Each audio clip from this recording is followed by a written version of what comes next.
بسم الله الرحمن الرحیم. فاروق اعظم یم. دغه پیغام لیکنه په 15 فبرवरी 2014 میلادي کې شوې ده. خو د دوستانو په غوښتنه په لږ تغییر دادی د صوتي پیغام په شکل هم تاسو دوستانو ته وړاندې کوم. تکبر د تفاعل لبابه دی او په لغت کې د خپل ځان د لوی شوولو په معنا دی. کبر لوی ده او تکبر دغه لوی شوول دی. متکبر هغه څوک دی چې ځان پر نورو لوړ شي او یا نور تر ځان ټیټ ګڼي. تکبر په هر صورت بد او مذموم دی.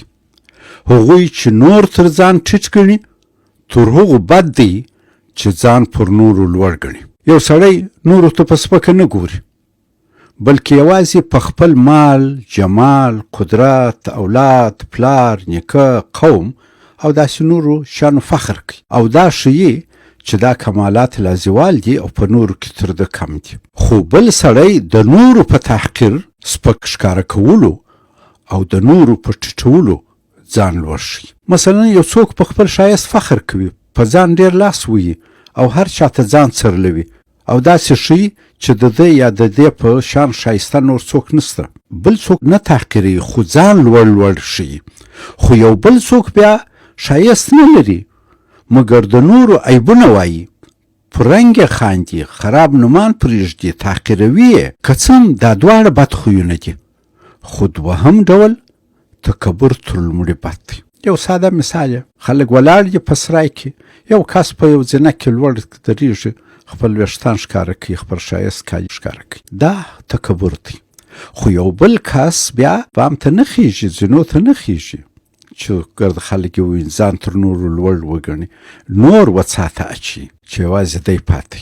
دواړه بد کار کوي خو دا دوهم یې تر اول ډېر بد کار کوي. ګورئ، متکبر او هغه څوک چې دی تکبر پر کوي او تر ځان یې سپک و کم ګڼي، دا دواړه لکه صفې نطفې پیدا دي او دواړه بیا جیفا له دنیا ځي. یعنې د دواړو مبدا و انجام یو ډول دی. لڅ راغلی دی، لڅ ځي. د یوې نطفې پیدا دی، بیرته خرابېږي، ورستېږي. نو یو پر بل د ځان لوړ ښوول یعنې څه؟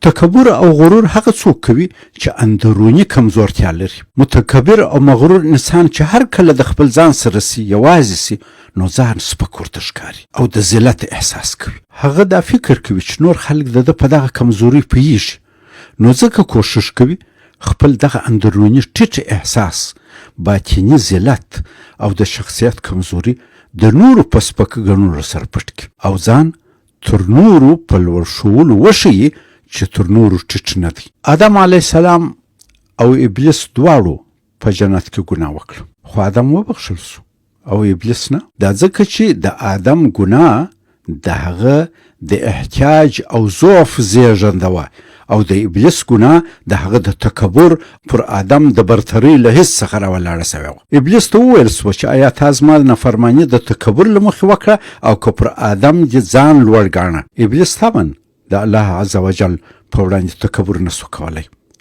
نو پر آدم علیه السلام د خپل لوړوالي ادعا وکړه. څرنګه چې پر بل د ځان لوړ بلل د تکبر نښه ده، نو ځکه ابلیس مردود سو. په اسلام کې تکبر له اخلاقي رذایلو څخه دی چې د ډیرو مفاسدو منشا کېدی سي.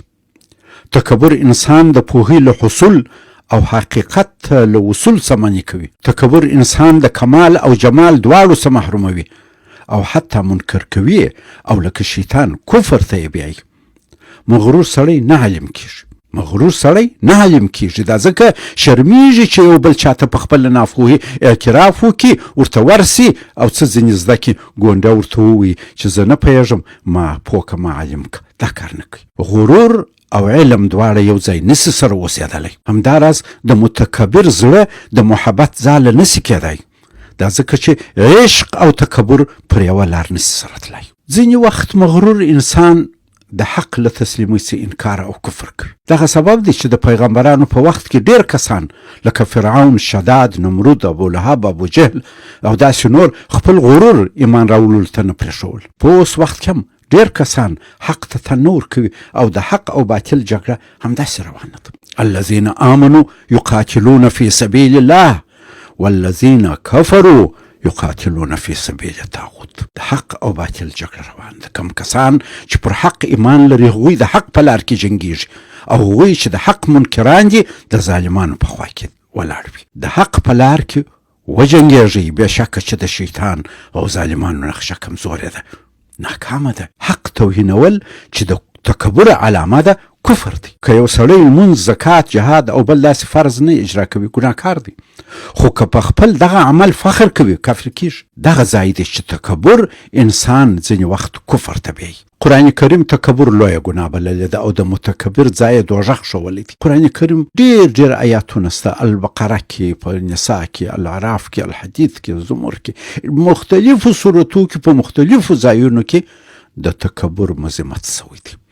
په اسلام کې د لمانځه د وجوب یو مهم سبب د انسان د تکبر ماتول او حق ته تسلیمېدل دي. الله پاک کبریا ذات دی او لوی یوازې د هغه سره ښایي. قرآن کریم و متکبر ته د بد ویلو فبئس مثوى المتکبرین الیس فی جهنم مثوى للمتکبرین، د دې وڅنګ ته مختال او فخور هم غندلی دي. ان الله لا يحب كل مختال فخور. مختال هغه کس دی چې خیال او تصور کوي چې تر نورو لوړ دی، او فخور هغه کس دی چې یو څه لري او په هغه فخر کوي، نور په تعجزوي او فکر کوي نور یې نه لري، او یا د ده په اندازه یې نه لري. تکبر د انسان پر سمو سترګو د ناپوهۍ پردې غوړوي. خو تکبر د زورورو، ظالمانو او د حق د منکرانو په مقابل کې نه یوازې بد نه دی بلکې ښه کار دی. په جنگ کې د دشمن په مقابل کې ځان قوي ښوول ضرور دي. دغه سبب دی چې په حج او عمره کې د صفا او مروه ترمنځ په سایه کې باید نارینه خپل راسته اوږه لڅه کړي او خرامانه وزغلي. موږ دغه کار د هغو صحابه کرامو په پیروي کوو چا چې غوښته د مکې پر هغو مشرکانو خپل رعب واچوي کوم چې د کعبې د خونې مخ ته ولاړ وه او دوی ته یې کتل. دا مشرکان هغه کسان وه چې همدا مسلمانان چې اوس یې خرامانه د صفا او مروه ترمنځ غستل له خپلو کورونو او وطن مکې څخه هجرت ته مجبور کړي وو. تکبر دوستانو یوه ډېره تاواني ناروغي ده. که غواړو له تکبر څخه ځان وساتو نو په کار ده چې لومړی د خپل مبدع نطفه، کمزوري نطفه، د خپلې کمزورۍ چې موږ پیدا څومره کمزور وو، او بیا خپل انجام چې موږ بیا مړه کېږو څونه کمزور یو، او بیا څه شي راڅه جوړېږي، ورسته غوښه چینجان مو خوري. په دې باره کې فکر وکړو او پر دا غور وکړو چې موږ ټول دغه نړۍ ته بې وسه راغلي یو او بې وسه به ځینې ځو. خو د اعمالو پوښتنه به حتما راڅه کېږي. سپک به هغه وي چې د عمل پله یې سپکه وي. څوک چې له خاورو پیدا او بیرته خاورو ته ځي هغه به ولې مغرور وي؟ که یو څوک خپل ځان په دې لویه نړۍ کې وګوري چې څه دی، او که څوک تاریخ په ښه غور ولولي چې د متکبرینو د تکبر انجام څه و، نور بیا غرور او تکبر نه کوي. که موږ تر ځان په مادي لحاظ کښته او یا په مصیبت کې اخته کسانو ته وګورو، غرور بیا نه کوو. په مال غرور نه دی پکار چې دا کېدای سي ورشکست سي، تاوان وسي. مال که د شرافت معیار سي نو غل، رشوتخور او قشاقبر خو ډېر مال لري او هغه بیا څه شرف لري؟ دا څه شرف دی چې غل او رشوتخور یې د چا څخه وړی سي؟ په قدرت چې ژر زیوالیږي هم غرور نه دی پکار. کېدای سي یو ورځ له قدرته څوک ولویږي او تخت یا تخته سي. بل دا چې د قدرت تمایل فساد ته دی، او اکثر قدرتمن خلک ظالمان او مفسدین وي. د قدرت په وخت کې پر ځان ډېر فکر کول پکار دي چې غرور ورڅخه ونسي چې دا زوال ته مستقیمه لار ده. په پلار او نیکه خو هیڅ غرور نه دی پکار. دا ځکه د هغوی علم او قوت په هغوی اړه لري، نه په موږ. هغوی زموږ په زیار کمال ته نه ورسېدلي. په قوم فخر د جاهلیت علامه او د تمدن ضد نښه ده. پیغمبر صلی الله علیه وسلم فرمایي قوم پرست ما سره په یوه لار نسي تللی. یا فرمایي څوک چې پر قومیت مړ سي زما له امت څه نه دی. دا ځکه اسلام متمدن دین دی او مخ په وړاندې سي. پر یثرب د مدینې نوم ځکه کښېښول سو چې اسلام د مدنیت خواته روان دی، مدني دین دی او پخواني قبیلوي روابط یې پرېښي دي. قومیت او قبیله ګرایي ټولنه شاته بیایي چې د اسلام د روح سره سازګار نه دی.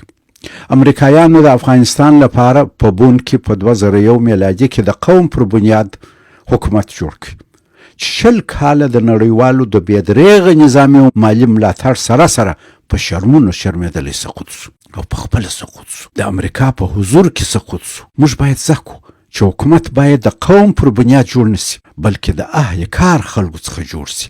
کار اهل ته سپارل یوه اداره او حکومت کامیابوي. همداراز ځواني، جسمانی قوت او شایست هم باید د تکبر او غرور سبب نسی. دا ځکه هم ځواني، هم جسمانی قوت او هم شایست په ناجوړي خرابیږي. ما شایسته ځوانان لیدلي چې فلج عصبي ناروغي یې درلوده، په مرګ خوښ وه او دوستانو به یې هم دعا کول چې خدای عز وجل له عذابه خلاص کړي.